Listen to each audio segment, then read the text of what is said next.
Welcome, Internet Travelers, to the One-Int Wizard, where I and usually my faithful mimic read you stories from the DnD Horror Story Reddit, and sometimes other Reddits too. But today, I am all on my own, because sometimes families invite certain people up to visit the lake house, and I'm stuck here, in this house, with broken AC. But hey, it's almost the end of Pride Month, so I want to get at least one more story with a sort of queer LGBTQIA plus theme to you all. So alright, let's not waffle about too much. Today, from r/RPG Horror Stories, I have The Time I Traded My Shoes for My Life, posted by Fairthime. So, I have an absolute horror story in my repertoire. This is, thankfully or whatever, my absolute worst experience ever in the TTRPG sphere. Worse than that guy when you meet literal murder hobos. I'll reiterate the TWs and risk spoiling the story.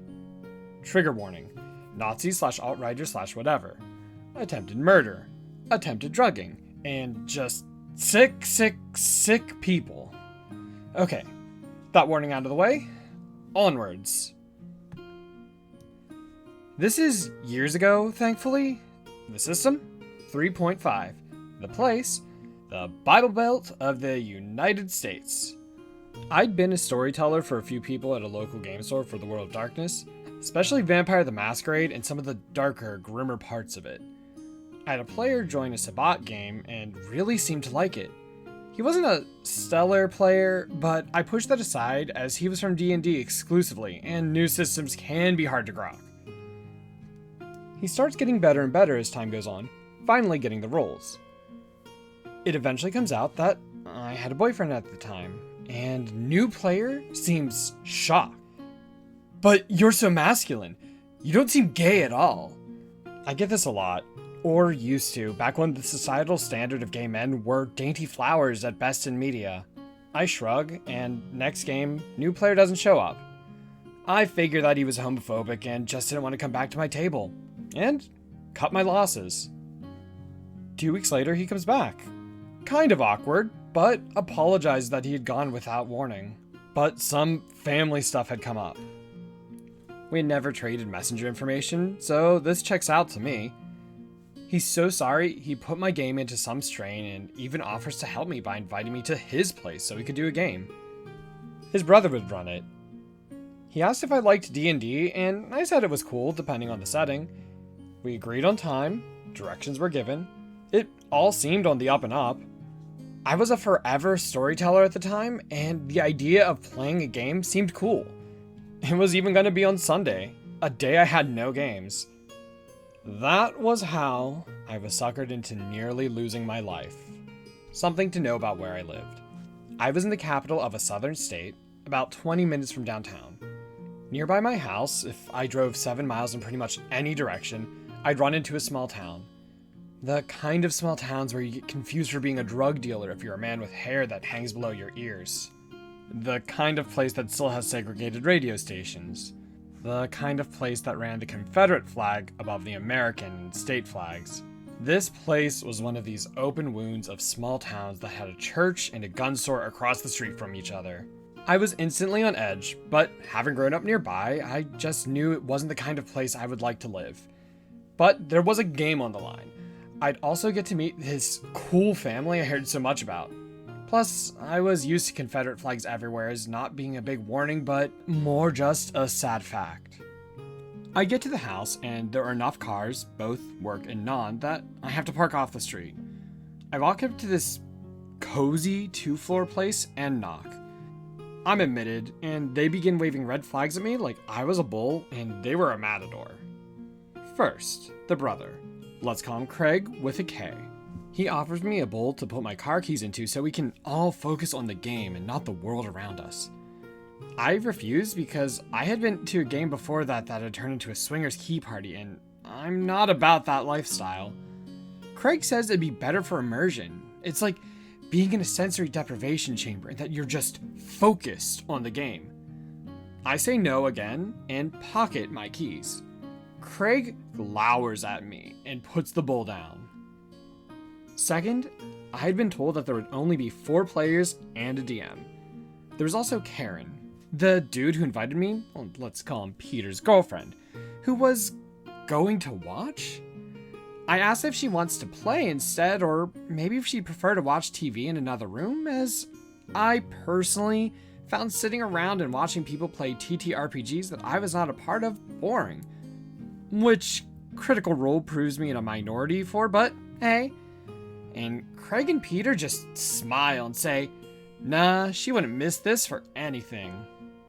Third, they ask me to take off my shoes.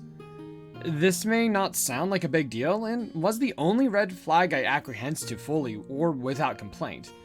I was confused when they put my shoes in a nearby closet when everyone else's were by the door, but I quickly told that they had a dog that liked to chew shoes, so I let it go. Fourth, they hand me a glass of red wine at my seat. Everyone else is drinking beer or scotch. I don't drink alcohol because of one of my medications has an unfortunate side effect of giving me migraines if I drink around, thankfully, a glass of wine. To be polite, I sip it, but it tastes foul, and I don't like the taste of alcohol in any capacity anyways, but this was a sharp, minty feel that I also despise. I didn't touch the wine again after my first sip. Fifth, in this homeworld, the only deities allowed to be chosen are from the Norse pantheon, and none of them are anything but Axis plus good except Loki, who is chaotic neutral. Strange to me, as I don't view all the Norse gods as good in that pantheon, and I'd been wanting to roll a cleric, but none of this interested me. Sixth, they try to get me to hand my phone over. Again, for immersion. I say no and turn it off instead. This seems to tick off Craig and Peter even more.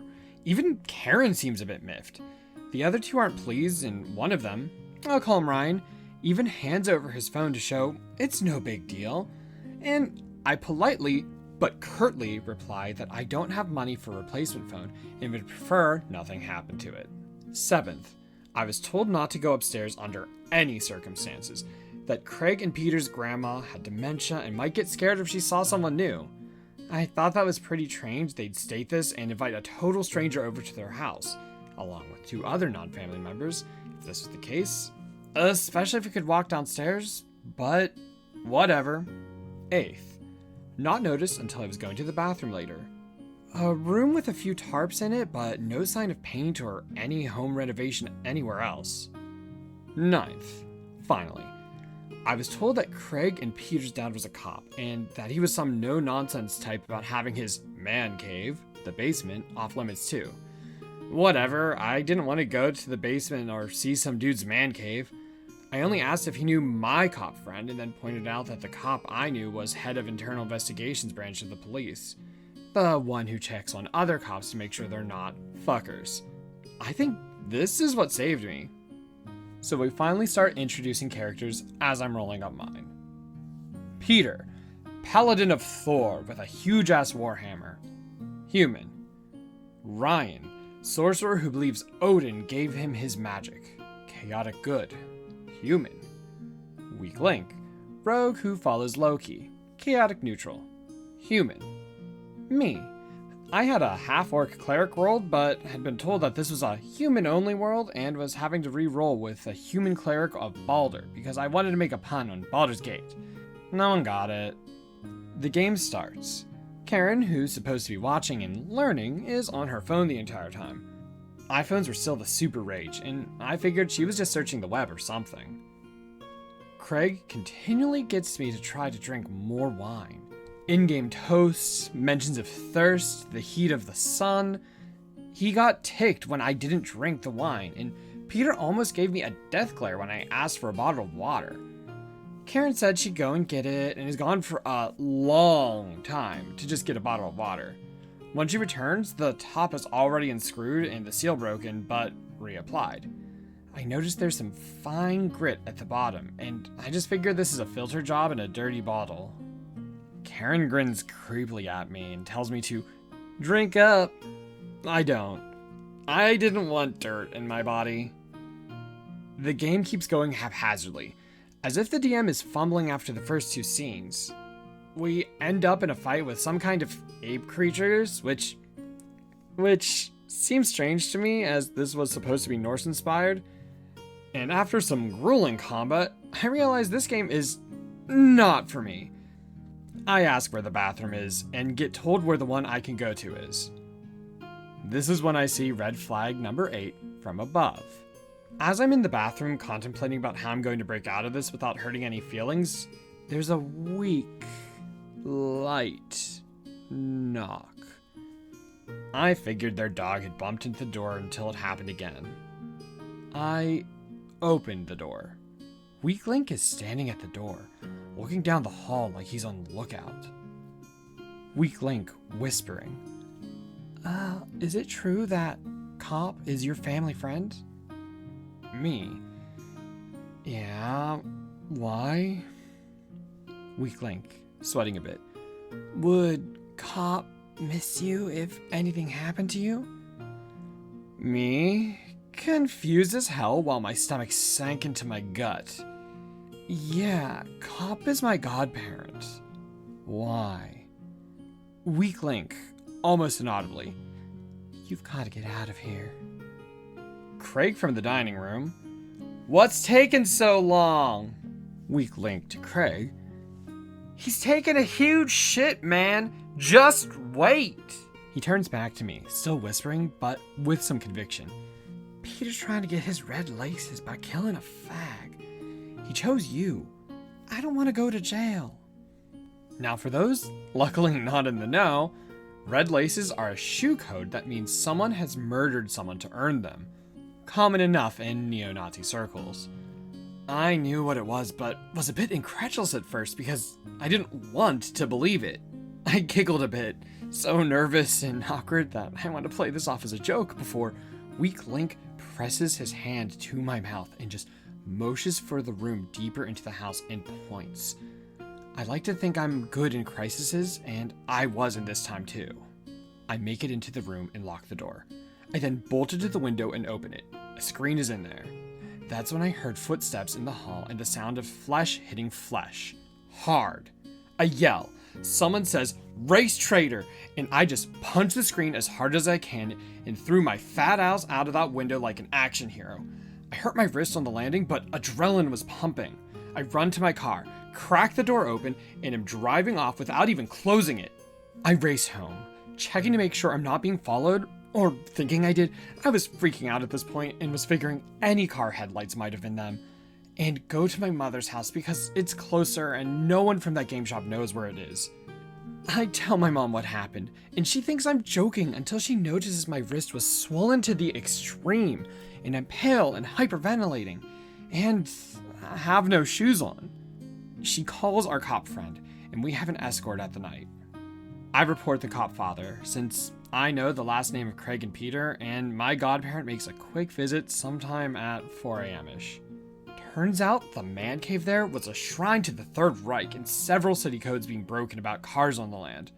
TLDR, this part cop dad gets fired for having a shit ton of GHB and other drugs in the house, since it's not illegal to have a shrine to a racist piece of shit, and the others eventually get arrested on drug and other charges. Not timely enough for me, but it happens. This entire thing was traumatic for me. So traumatic that I still will not go to anyone's house for an IRL game without knowing them extremely well, and prefer to game online. I still roleplay. I know TTRPGs don't breed this kind of behavior. This wasn't D&D's fault. This wasn't anyone's fault but theirs and mine for not being wise enough to notice all of these blatant red flags.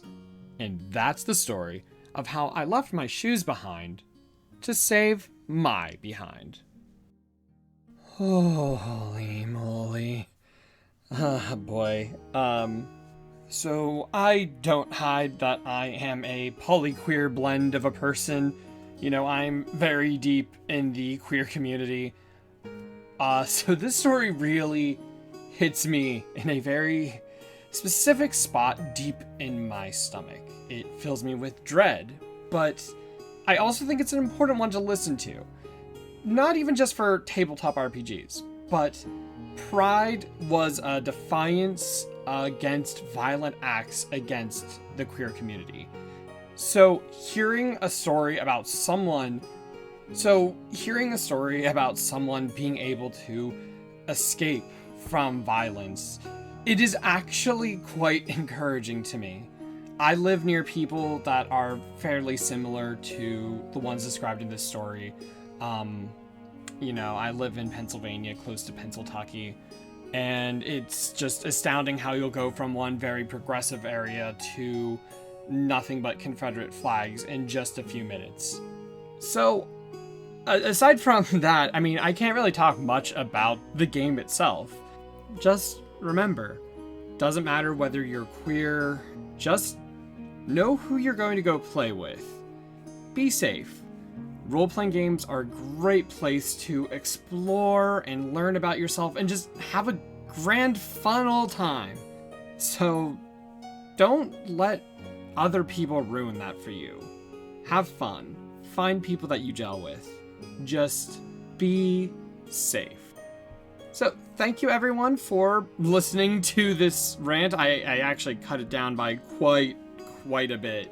I got a little emotional. If you're still here, please like and subscribe.